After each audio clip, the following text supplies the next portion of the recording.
That's what the book is about. The land business book that I just released, learning more about business, more about entrepreneurship, not just about the real estate aspect. But once again, the only way, the only reason these number of offers that you're making will work.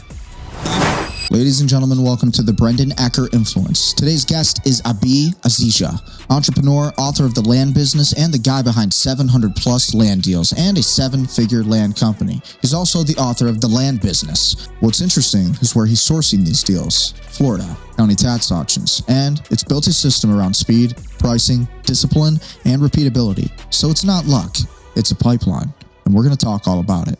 In this interview, I'm going to press him on the exact auction process step by step. With that being said, sit back, relax, enjoy the show, click like, share, comment, and subscribe, and enjoy. I'm excited to interview you because what I'm really trying to do is get more real estate investors on the show. I'm trying to get more investors like yourself, and to my understanding, over 700 land acquisitions. Is that correct?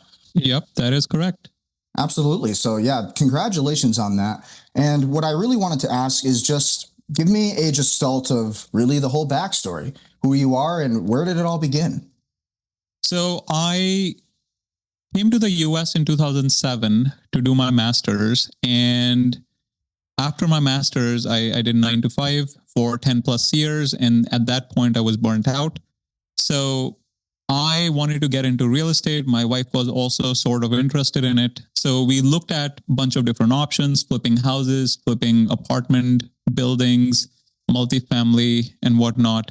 And the problem was that both of us were very risk averse. We didn't want to take debt. We were like huge Dave Ramsey fans, and we don't want to stay debt free, no debt whatsoever.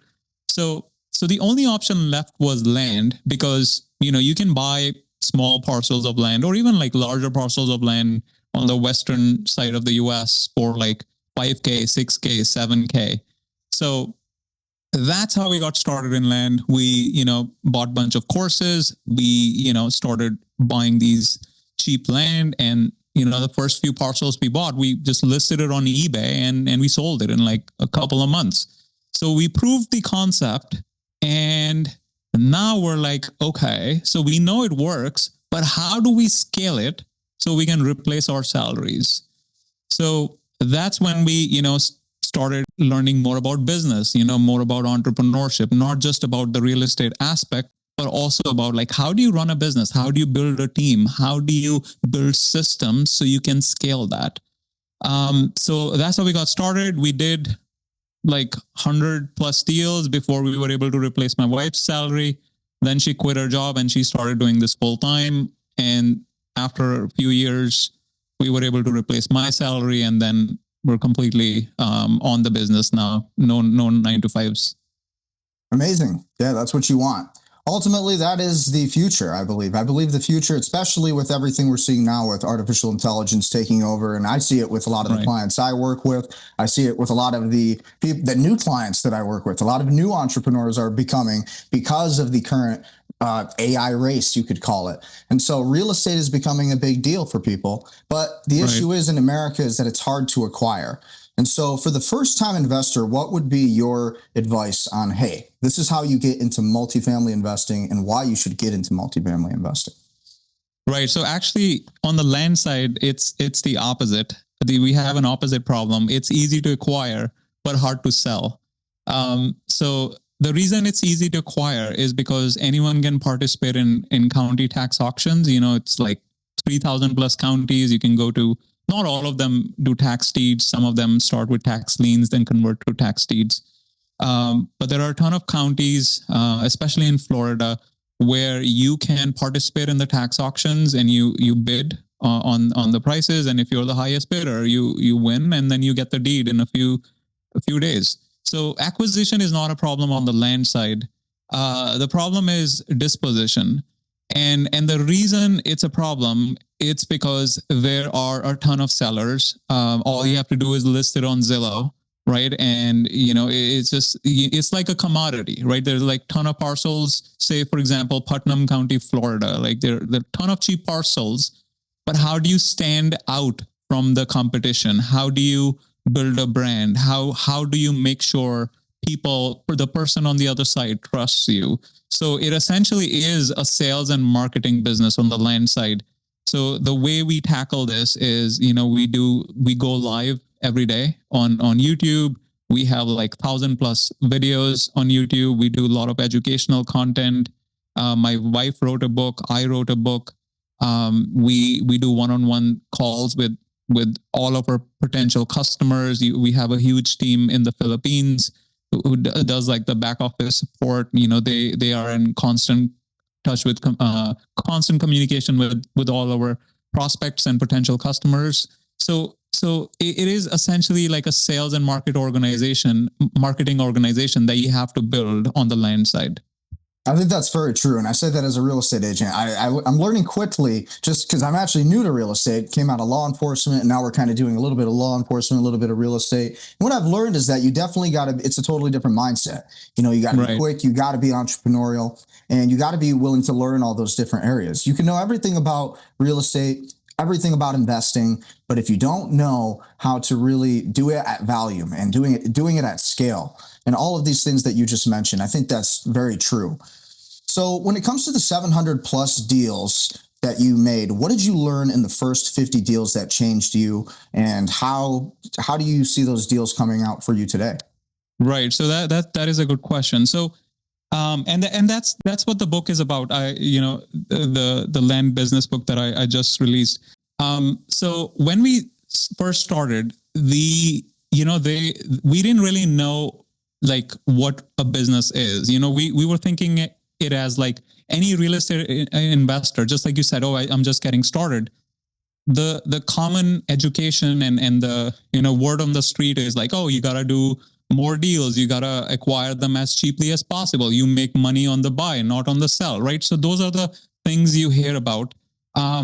But what's lacking is the goodwill component of it. Like, how do you actually build a business that lasts like 100 plus years, right? No one talks about that, in the real estate space. It's all about, oh, let's do more deals. Oh, I made 100K on this. Oh, I made 400K on this, right? It's all about bragging on the amount of profit you made per deal.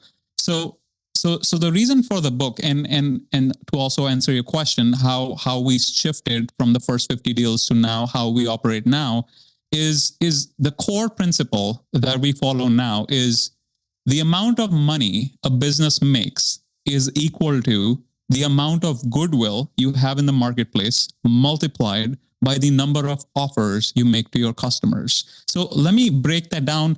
And if I can explain this single concept to you and the audience, I will feel like I did a reasonable job, in this podcast. So what does that mean? The amount of money you make in a business is the amount of goodwill you have multiplied by the number of offers you make. So let's start with number of offers. So say, Brendan, you and I live in a small town. We both start a cafe. We sell coffee. So someone comes to Brandon's coffee shop. They say, oh, Brandon, I would like to buy this coffee or whatever, right? And then you're like, obviously, of course, yes, why not? And then you're like, but we also have this special going on. Would you like to buy a croissant with it? And then, there's like a special discount. Or you could be like, would you like to try this pumpkin latte special? Or would you like to add this art foam on top of your coffee? Or would you like to upgrade to a latte? Or would you like to, whatever special like offers you're going on. Yeah, you're talking about like upsells and really just getting as much as you can out there, like in terms of scale. Right. You're selling whatever you can, and you're really just over time stacking that pyramid.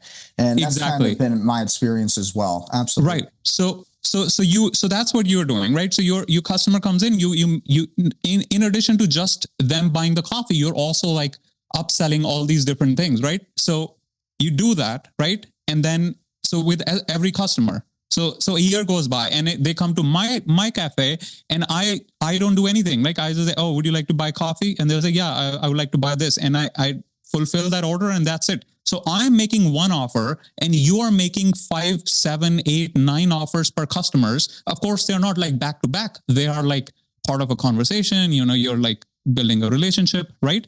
So you can see the way you operate your cafe versus the way I operate my cafe. Our revenue numbers will be like huge. Like it will be like completely different. You will make a ton more money than I will make because you just made a ton more offers, right? So that's one of the component of the formula. That number of the amount of money you make in a business is the amount of goodwill you have, multiply the number of offers.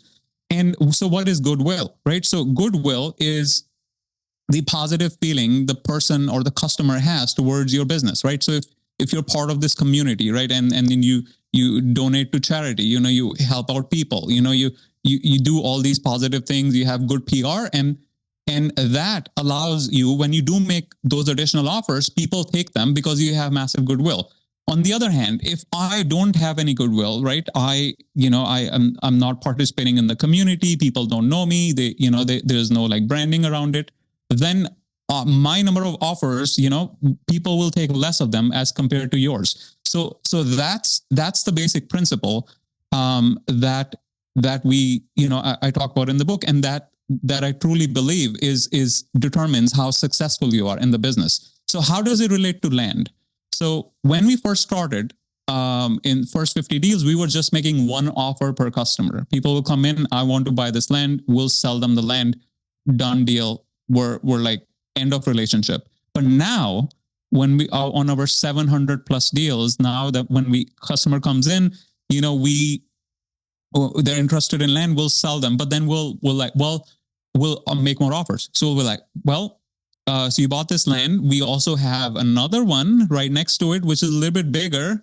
Would you like to, look at that and see if maybe you're interested in that, right? So upsell, try to sell them bigger land. Absolutely. The other option would be like, they'll be like, oh, yeah, they're buying something. They're like, oh yeah, I'm not really interested in a bigger land. We can try to offer them something smaller, right? So downsell. We'll be like, okay, would you like to be part of our membership club? You get like monthly deal alerts. You get discounts on your future purchases. Your doc fees reduce. Your closing costs will give you like 20% off, right? So we make like bunch of offers. Like, would you like help with surveying the property? Would you like help with performing a soil perk on the property? Would you like us to hire a contractor to fence your property, right? So all those offers we're making now, which we were not doing when we first started. And that helps us, generate more revenue, generate more profit, and we deploy the extra profit in making our customers' journey even more valuable and delightful. I think that's great. I think that's definitely the right approach too. And it's definitely something people need to think about. It's kind of like putting a parking lot. Let's say you own a triple net lease and you're putting a parking lot right next to it, making a little bit of extra income. You're always thinking of those different ways as an investor. You can make a little bit more money on top of the money you've already invested. So right. Yeah, I think that's very true. Yeah. So yeah, I mean, you hit the nail, but it is all about like, making more offers, upsells, downsells. But once again, the only reason these number of offers that you're making will work if you have goodwill in the marketplace, right? Because here's an example. So I have an accountant that has done my taxes for the last 8-9 years. I trust him 100% that my taxes will be done correctly, but I do not feel any goodwill towards him because he is overworked. He won't respond to my messages in a timely fashion. He doesn't really have a customer service department in his accounting practice. I have to constantly chase him. Sometimes he won't respond to me for weeks, right? So I don't really have a lot of goodwill towards him, but I trust him 100% because he's been doing this for 40 years. And I know once he gets to it, he'll get it done correctly, right? So goodwill is a massive, massive component, when it comes to making offers, because if you don't, then people are not going to take those offers. If you want a real estate investing business like Abi or any other entrepreneur, then you're going to want to work with me. Yes, Abi is not wrong. You're going to need to contact your leads quickly. Quick follow-ups. You're going to need to do it right away. You're not going to want to wait. You can't do that. You're going to have to go today. You're going to have to move fast. Ultimately, without that, where else are we really going here? So, goldsharkmedia.com. You need help growing your real estate business? Well, I can be your realtor. I'm a Michigan realtor. Contact me, DM me, and let's get started. We'll make your dreams happen, but first, I'm going to need to talk to you. With that being said, let's get back to the show.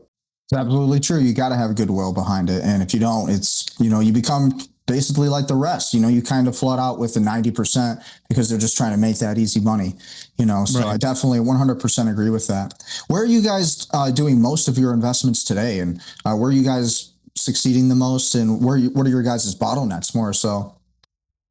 So,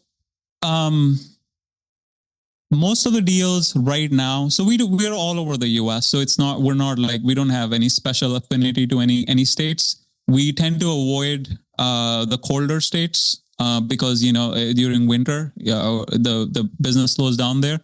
So most of the deals right now we're doing in Florida, Colorado, and North Carolina. And the bottleneck, so the biggest bottleneck, anyone in the land, I mean, it's a very common bottleneck and constraint in the business is capital.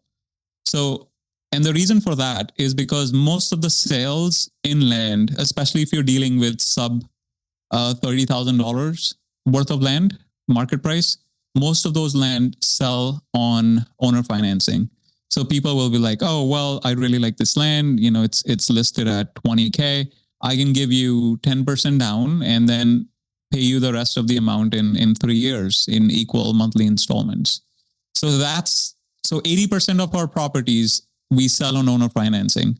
Now it works great for a monthly cash flow from a monthly cash flow perspective, but no matter how much money you're starting with, you're going to run out of that capital. So that means now you have to raise capital. So how do you raise capital? You can go to banks, lines of credit. You can raise capital through your friends and family. You can raise capital through outside investors. You can take hard money loans. But all of that, it's stressful because then, you're constantly negotiating on terms. Some people want X percentage of interest.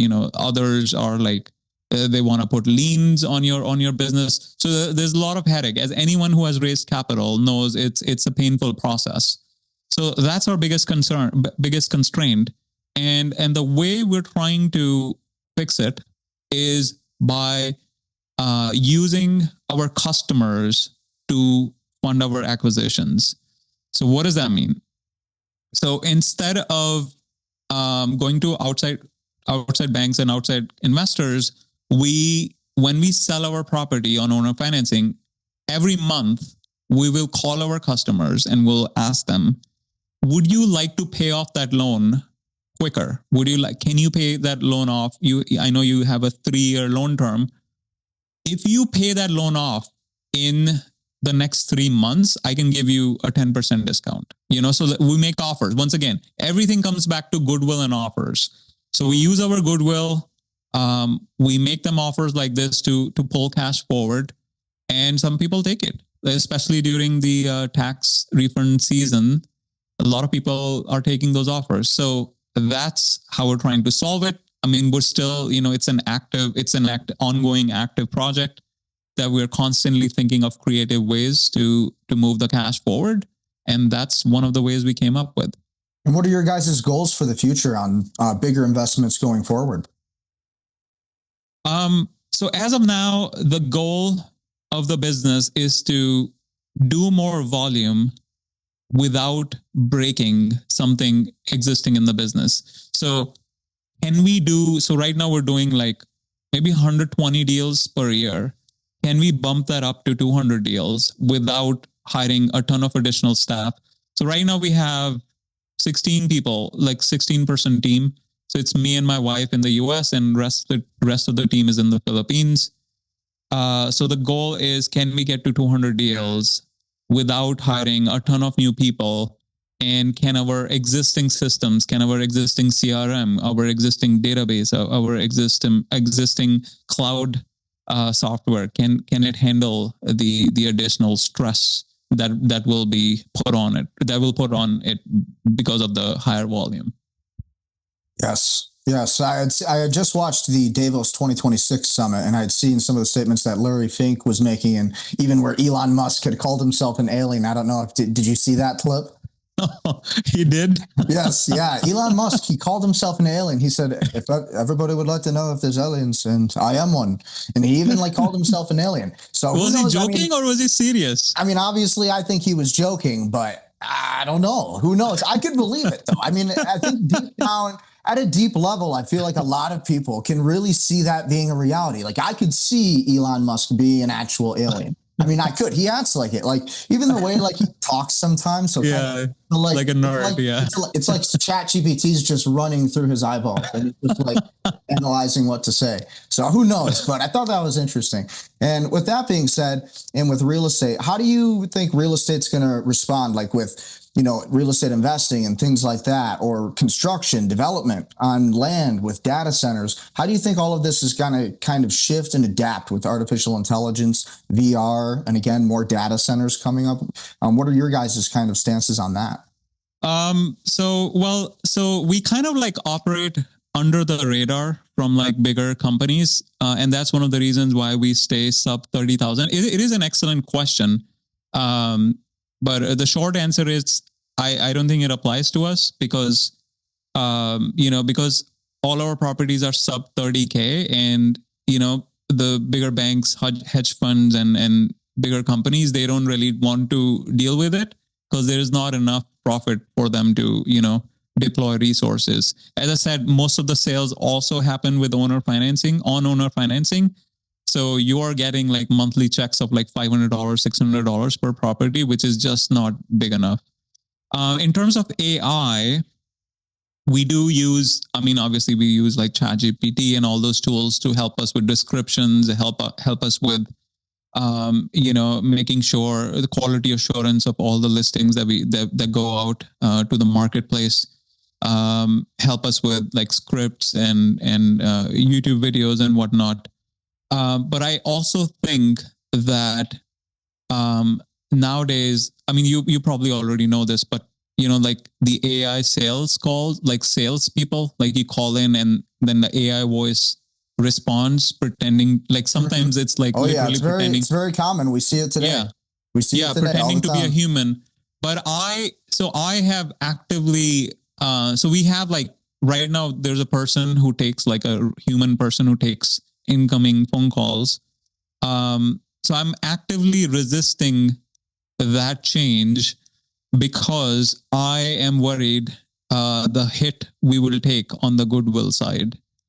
So I'm not certain how people will react because right now they are used to talking to a human when they call us. And all of a sudden, if we switch it to an AI voice, you can tell, like you might not be able to tell right away, but within like 60 seconds, you can tell, okay, that's not a human.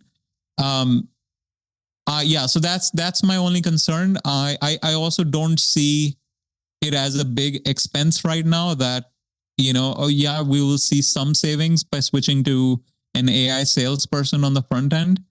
But I just don't think it's worth it for us to switch because of the potential hit on the goodwill. And the other thing is there's just such a lack of trust in the land marketplace right now because there are a lot of people. Because as I said, acquisition is not a big deal on the land side. You could literally, Brendan, you can start right now and matter of a month, you could have 50 properties in your inventory. You just need cash, right? You bid, you win, it's in your inventory. That's not a problem. The problem is on the sell side. And a lot of people, there are like some gurus, they're like promising, oh, you just have to work 1 hour per week and you can make gazillion dollars, which is not true. And then, a lot of people like, they don't have a ton of money. They pay these gurus $2,000 to teach them.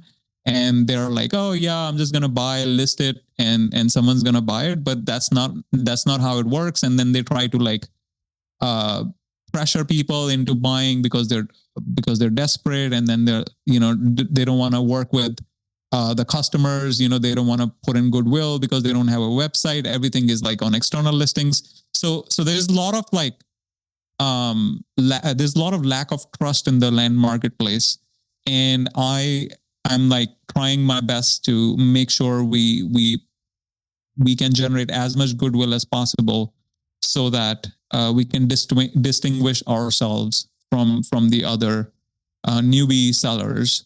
And AI is something, we're cautiously adopting. We're not going head in first, but we're cautiously adopting it, at least on the back end side, but not on the front end side. Right. Absolutely. You emphasize speed, pricing, discipline, and repeatability. What's the core system and what makes it repeatable?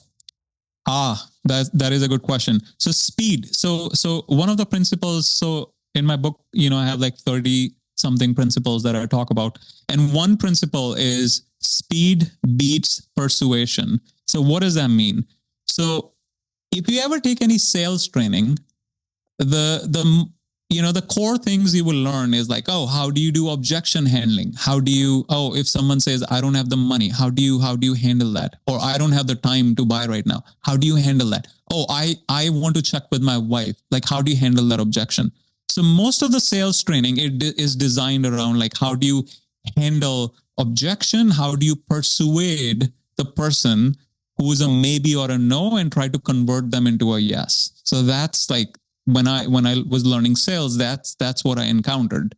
But in reality, when I actually implemented the systems and all these learnings in my business, what I learned was speed converted at a much higher multiple than persuasion. So what does that mean? So if someone calls in, or someone say you have these listings out on land.com, on Zillow or LandWatch, all these websites, someone says request more information, right? And you get an incoming lead. A lot of times, if you do not respond within 60 seconds, they will either not pick up the phone, or they have already like bought from someone else, or they're like lost interest, right? So many things can happen. So what we realized, a lot of times we were not responding within like, forget about a minute. We were not even responding within the first 4 hours. And when we talked to one of our potential buyers, he said the way he was reaching out to people was not like, I saw your listing and I clicked request more information. So he said, I went to land.com. I wanted to buy in this generic area, and he went, request more information, request, like 20 different sellers, right?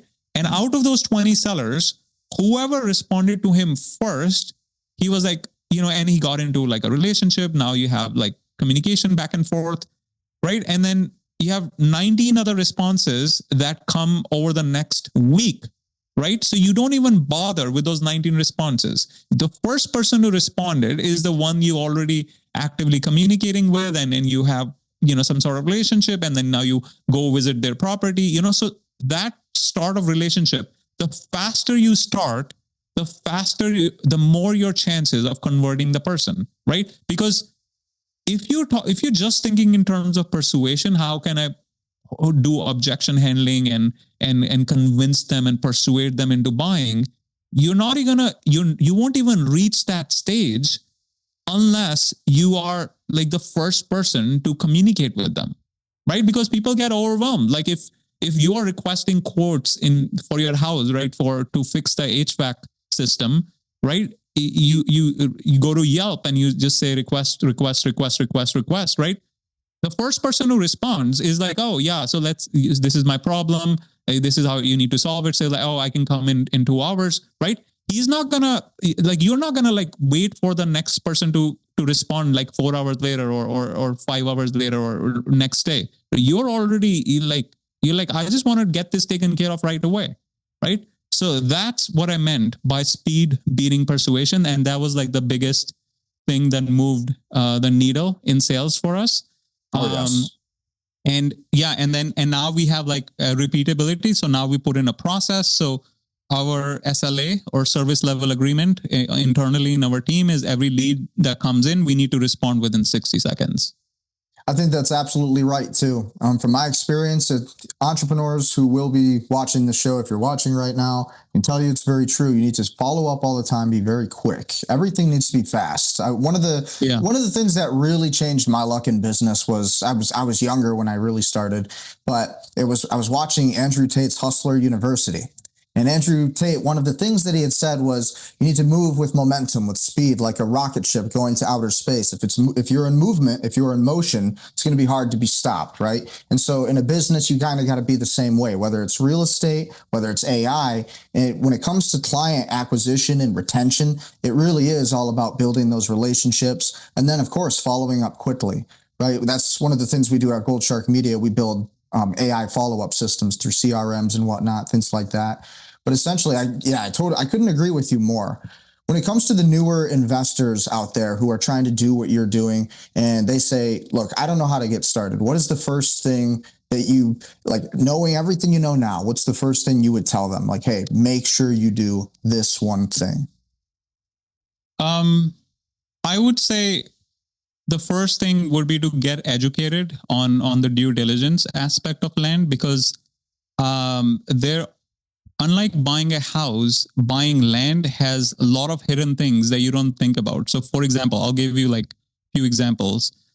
So for example, wetlands is a big deal. So if the property is wet, it has wetlands, they are federally protected, so you can't build on them. So a lot of times, like, we'll talk to people and they'll like do a quote submission on our website. We also like buy land, right? For people, if they run into our website, they can submit quote and we can give them a quote. And then, if we agree on a price, we buy from them. So a lot of people who do quote submissions on our website, they unknowingly bought land with wetlands on them. And later when they try to build on it, they realize, well, they can't really build on it because, they're federally protected and you have to go through like wetland mitigation and it's very expensive. So, people just don't build it. So if you buy something like that, it's going to be very hard to sell it later. So that's one. The other thing is environmental contamination.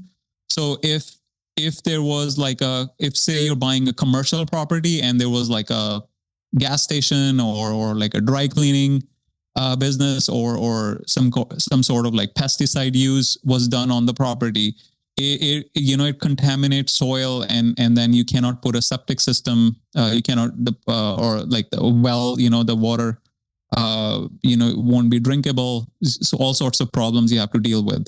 So that's another thing. There's also access is a big deal. A lot of times properties will have physical access, but it won't have legal access. So if you don't have legal access, that means you cannot get permits to build on it. Because, like if you want to run electricity, they have to run through a legal road. You can't just randomly go through someone's property. You will have to request for easements, right? So there's also flood zones, flood risk, especially in Florida, like in coastal areas.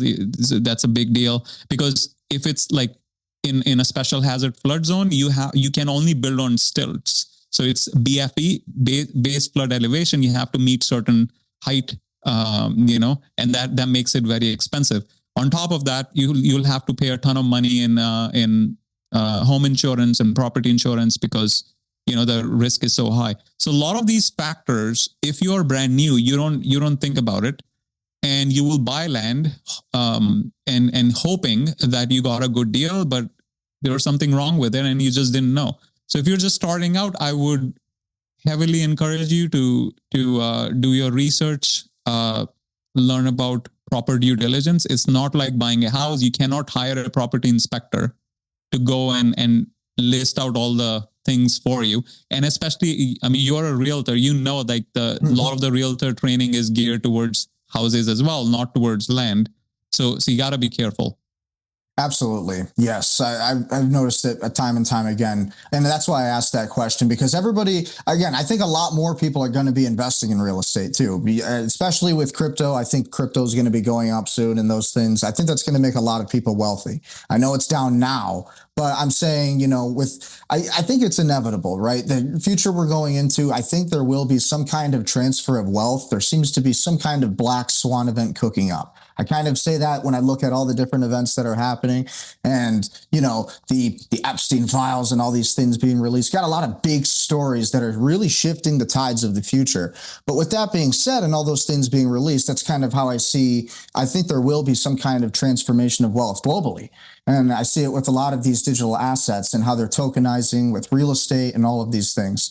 So with those things being said, where do you kind of see things going with that? Where do you see things going with Bitcoin? And what do you think about all of the stories that have been coming up? And you don't have to comment on it, but I'm honestly curious with my guests on what they're feeling about it. I mean, to be 100% honest, I don't really watch news because I like focus is a very big thing for me. It's one of my principles in the book as well. And I easily get distracted if I watch news, like especially during COVID. I used to watch a ton of news articles and always stay on top of things. And it just kept me, from focusing on the business. And that was one of the mistakes. Yeah.